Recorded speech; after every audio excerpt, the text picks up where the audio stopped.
ৰাজ্যৰ পৰিস্থিতি বৰখতুৰ এই প্ৰথম বাৰিষাতে এনে পৰিস্থিতি হৈ পৰিছে আৰু ক্ৰমাৎ ভয়াবহ হৈ পৰিছে ৰাজ্যৰ বিভিন্ন প্ৰান্তৰ পৰিস্থিতি আৰু কামপুৰৰ খবৰ আমি এই মুহূৰ্তত লৈ আহিছো নিশাৰ ভিতৰতে কামপুৰত এতিয়া পৰিস্থিতি অধিক ভয়াবহ হৈ পৰিছে কপিলীৰ জলস্তৰ বৃদ্ধি পাইছে ধাৰাসাৰ বৃষ্টিপাত ৰাজ্যৰ বিভিন্ন প্ৰান্তত বা প্ৰতিটো প্ৰান্তত আৰু তাৰ পাছত কামপুৰত এতিয়া ভয়াবহ পৰিস্থিতি চাৰিওফালে কেৱল পানী আৰু পানী ৰাইজৰ মাজত হাহাকাৰ লাগিছে কোন কেনি যাব উপায়বিহীন যেন এক প্ৰকাৰ হৈ পৰিছে কাৰ্বি লাংপি জলবিদ্যুৎ প্ৰকল্পৰ পানী এৰি দিয়াৰ ফলত এয়া ভয়াবহ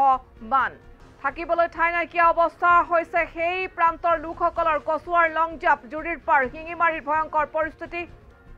জেঠমহীয়া প্ৰথমটো বানে বিপৰ্যস্ত কৰি তুলিছে জনজীৱন যিকোনো মুহূৰ্ততে অধিক ভয়াবহ হ'ব পাৰে পৰিস্থিতি তাৰেই যেন এটা ইংগিত দিছে কাৰ্বি লাংপি জলবিদ্যুৎ প্ৰকল্পৰ পিছতে এৰি দিয়া হৈছে খান্দং বান্ধৰ পানী খান্দং বান্ধৰ 7খন গেটেৰে এৰি দিয়া হৈছে পানী কামপুৰত ভয়ংকৰ বান বহু পৰিয়ালৰ যথেষ্ট ক্ষতি হৈছে কামপুৰত পৰিস্থিতি ক্ৰমান্বয়ে ভয়ংকৰ হৈ পৰিছে কৰিমগঞ্জৰো বিভিন্ন প্ৰান্তত পৰিস্থিতি ভয়াবহ হৈ পৰিছে